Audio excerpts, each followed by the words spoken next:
क्या है दिल्ली का शराब घोटाला? इस घोटाले में कैसे फंसे अरविंद केजरीवाल? ईडी ने दिल्ली के सीएम को क्यों किया गिरफ्तार? जाने शराब घोटाले का पूरा सच। दिल्ली का शराब घोटाला ये एक ऐसा घोटाला है जिसने आम आदमी पार्टी की परेशानी बढ़ा रखी है। ऐसा हम इस वजह से बोल रहे हैं क्योंकि इस मामले में दिल्ली के मुख्यमंत्री अरविंद केजरीवाल को ईडी ने गुरुवार की रात को गिरफ्तार कर लिया था, जबकि इसी केस में आम आदमी पार्टी के सांसद संजय सिंह और पूर्व डिप्टी सीएम मनीष सिसोदिया पहले से ही जेल में बंद हैं। बता दें, गुरुवार को ईडी की टीम सीएम अरविंद केजरीवाल के आवास पर सर्च वारंट लेकर पहुंची थी। ईडी सूत्रों के मुताबिक टीम ने उनके बंगले की तलाशी भी ली थी। इन तमाम घटनाक्रमों के बीच अब ये भी जानना जरूरी हो जाता है कि आखिर शराब घोटाला है क्या, नई शराब नीति क्या थी और इसमें किस तरह से भ्रष्टाचार के आरोप आम आदमी पार्टी पर लगे हैं। तो आपको बता दें कि आखिर दिल्ली की शराब नीति थी क्या। दरअसल दिल्ली सरकार ने 17 नवंबर 2021 को नई शराब नीति लागू की थी।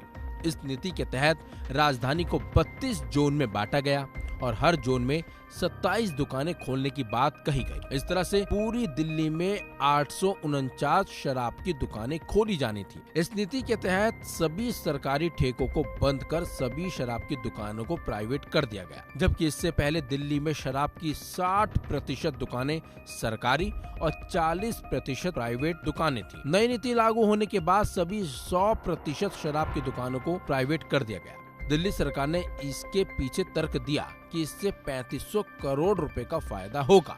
यही नहीं, दिल्ली सरकार ने शराब की दुकान के लाइसेंस की फीस भी कई गुना बढ़ा दी थी। इसके तहत L1 लाइसेंस को हासिल करने के लिए पहले 25 लाख रुपए देने होते थे।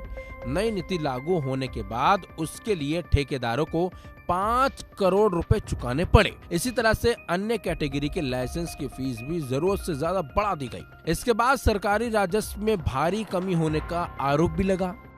सरकार पर आरोप लगा कि सरकार की नई नीति से राजस्व में भारी कमी हुई। पहले जहां 750 ml की एक शराब की बोतल 530 रुपए में मिलती थी, उस बोतल पर रिटेल कारोबारी को 33.35 रुपए का मुनाफा होता था, जबकि 223.89 रुपए उत्पाद कर और 106 रुपए वैट के रूप में सरकार को मिलता था।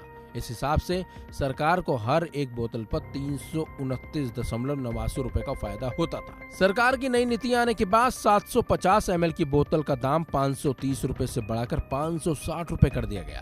इससे रिटेल कारोबारी का मुनाफा 33.35 से बढ़कर सीधे 363.27 रुपए पहुंच गया। यानी रिटेल कारोबारियों को सीधे 10 गुना का फायदा होने लगा। वहीं सरकार को मिलने वाला 329.89 रुपए का फायदा घटकर 3.78 पैसे रह गया।